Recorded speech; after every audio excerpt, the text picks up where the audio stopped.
This is Smallzy Surgery. Hey, what's up? I'm Oliver Cronin, and you're listening to Smallzy on Nova. We'll be dancing in a burning house. Let me know what you do. 2 shots to kill her. She's looking at me like she can't get enough. She said, I've been looking for somebody like you. Hey, on the show tonight, he's back and not a minute too soon. Also, too, must say thank you for the very flashy lunch we had in Beverly Hills a week ago. Oliver Cronin, everybody. Oh, thank you so much. Thank you. Before we start, did you enjoy the Polo Lounge in Beverly Hills? I did so much. You know what's something really funny is a few days later, I've kind of like realized that I'm gluten-free. I'm gluten intolerant. What do you so mean? I had a massive burger. You had a huge burger. Yeah. We had the burger. And then I'm always being gluten intolerant. But I've just been like pushing through. Okay. And then like a few days after that, I'm like, yo, I can't do this anymore. No. And so that was actually the last bit of gluten I've eaten in a long time. That was a big bun too.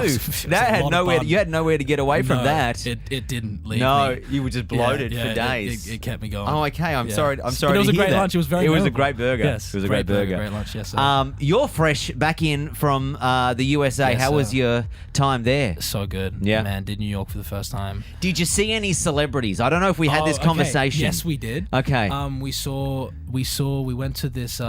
We went to this hotel lounge, the Bowery. Bowery it was Bar? like 4 a.m. Yeah. I was super hungry. I'm like, it's crazy that New York, just like 4 a.m. you can walk into a bar and get food. I'm like, this is crazy. Yep.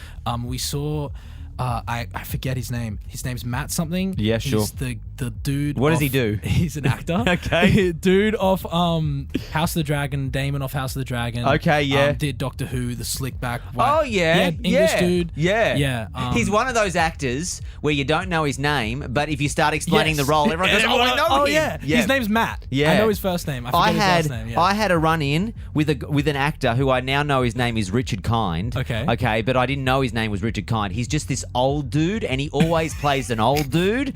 And he's just that he's in guy. Only Murders in the Building as an old dude. Okay. And I'm like, as soon as you see him, Richard Kind, oh yeah, I know who you're talking about. That's him. That's the Matt But guy. he had the white slick back. Yeah. Yeah. Anyway, Yeah. Anyway, LA and New York is a wild place for Oh my like celebrities, goodness. isn't it? Super different. I mean, Australia is just not like that. No. Like- do you? Okay. When I know when I'm over there, and then I spent a couple of weeks away, and then I'm like, I really need to get home. Yes. I like nothing like America, but there's Sydney. nothing like Sydney, Australia, Yes. all of it. Yeah, but it's always good. It makes you appreciate it more. Yeah. When you leave for a bit, and especially somewhere like America, which is, I feel like it's another first world country, but it's so different. Totally. And then come back to Australia, you're like, wow, like I really appreciate. Now I don't know this. if you were paying for your own stuff over there, but did you notice how expensive everything was? I did notice, and it's a killer. It's out of like I know people. I know It is out of in control. Australia, like cost of living, like I get it, right? Yes, Things are yes. expensive. Don't get me wrong. Don't go to America. Don't go to America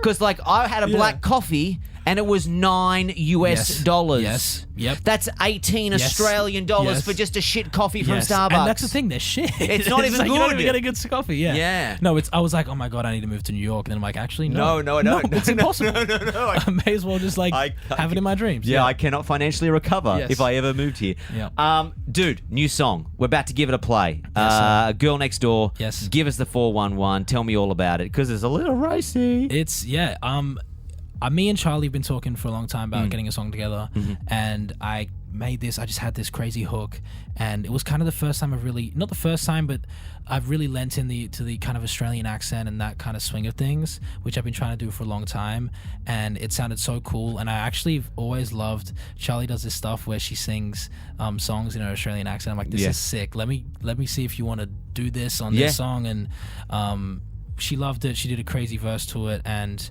I just like, I love the energy to it, and it's kind of, I love the fluidity of it, and it's like I'm talking about the girl, and I was actually expecting her to come on the song and talk about being the girl next door, and then she's like, no, what if I'm into the girl next door too? I'm like, this is dope. Yeah, we can go there. We can go. I'm so happy to go there, and we went there, and it's there. Yeah, and it's epic. and it's on the new EP, right? on the That's new EP. coming out Thursday. October 3rd. Yes, Yeah, sir. that's this week. Yes, sir. It's called Halfway to Paradise. Yes. How many songs? 7. Okay. 7 songs. We've released Hello Goodbye, Burning House, Girl Next Door off the EP, and then is it 6 songs? And in the end, okay, it's 7 songs. Yeah. And then You know 3 it's new out ones. Thursday, right? you know it's out. It's been a whirlwind. It's been Yeah. a whirlwind, man. But I'm super excited. There's a song on there, Balance, which is one of my first ballads, really. Okay. Like a full acoustic ballads. It's such a special song to me for my fiance. And yeah, look, I'm just super excited for it, and the whole next era that's approaching. Yeah, tell me, where are you at? Like, because people will may know you like from your TikToks that go viral. There's this one that's like, I think it's like 7 million views or something like that.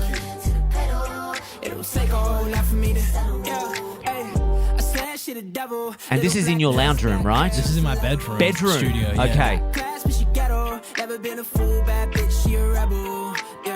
And that is these go viral. These have popped off, right? Crazy. So where does the EP sound for people who know you that way, and maybe the song so far? Is this the bridging one to get you to the next place? Are you making the music you want to make? Like, yeah. So I've for the last 2-3 years I've been writing an album. That's the big goal. The album is Paradise. Okay. So it's been in my dream for a long time to release an album, and the whole process of writing an album has taught me a lot about myself and my process and what I want to write about and what I want to say. And as I got closer to Paradise, inverted commas, it's kind of been changing, and the idea of Paradise of changing, and I've kind of been further and further away from where I thought Paradise initially was.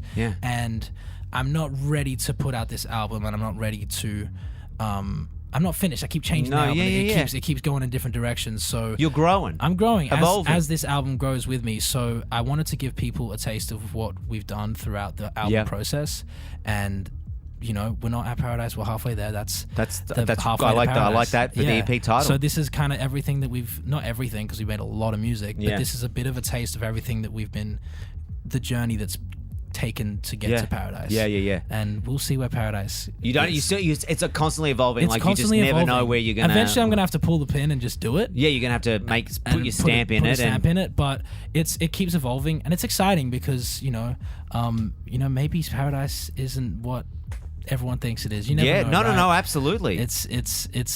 I'm figuring out, but I like that. The music that's going into it is so fucking incredible, man. Yeah, it's like, where do you get where's the inspiration? Like, I mean, obviously you were in the US, and I'm assuming you were working on music there, right? Like, where do you find the most inspiration coming musically at the moment? My fiance. Yeah. Just staring at her. Yeah. In the morning. Yeah. Wake up and like, there's a song. Yeah. Yeah, I've been really trying to just dig deep and figure out who I am. Yeah, okay. And the things that make me happy, and that's her. Yeah. And she's love is all kind of all I've known for a long time. Yeah. So I've been really kind of digging deep into that part of me. So is the three-way girl next door, is that a real life situation? It's not there? a real life situation. It's a what would happen if? Yes. Yeah. Okay. It's definitely not a real life situation. I'm just asking. I made sure to film I made sure to film a lot of BTS to show my fiance, like, hey, this is actually what. Yeah. This is just for the cameras. Yeah. I do. I'm a storyteller, and sometimes it's my story, sometimes it's not. Sometimes I'm an observer of life and of people's conversations. I like that. I always listen to people's stories and what they're going through. And, I like that. I know people relate to Girl Next Door. And absolutely, and you don't know, as a songwriter and performer, you don't necessarily always have to tell like your story. Exactly. Like you can be influenced by other stories that you hear, and then also write about it from your. If you were there, how would you feel in that moment? Exactly. And something that I've explored a lot recently is, I'm engaged to be married next year, and it would fucking suck if we divorced. Yeah. No. So let me put myself in, as much as I hate it. Let me put myself in that shoes for a second and think about it. And I know people can relate to that. No, because I have spoken and interviewed many an artist over the years, and what I found interesting to learn is that you find an artist or someone who is great with words, and then they write about a heartbreak, and then they come around for the second or third album later, and you're like, man, you've experienced a lot of heartbreak. And it's like, well, actually, no, a lot of it is the same heartbreak. Yes, but then as the songwriter, you're approaching it from, how would I be if I was them? Yep. How would I be if I was observing that heartbreak as a third party? And how would it be if it was a friend's heartbreak? Exactly. And everyone has a different story, and that's so, and like, I just want to heal and want people to feel things and relate. So if I can be relatable, then all right. EP. It's called Halfway to Paradise. Yes, sir. This Thursday, sunrise on Friday. Yes, sir. What time did you get up for that? Oh, I have to sing at like 8 a.m. Okay. And the thing with Girl Next Door is that it's the bottom of my range and the top of my range in the same song. So it's going to be a field day, and I hope my voice doesn't break on live television. No. We'll find So what out. time are you getting up? I want to try and get up real early and go to the gym and Oh, warm up. wow. Well, because You wanna be into if it. I roll out of bed and then sing Girl Next Door, it's not going to gonna go end well. It would be the So first and I'm going last to wake up time at on like 5 a.m. Sunrise. and have to do a whole morning before then. Well, but you're hey, always welcome back here, sir. Thank you I for being love here. it I here. appreciate it, man. Thank you so much for having me. Smallsy Surgery. Is a Nova podcast. For more great shows like this, head to novapodcast.com.au.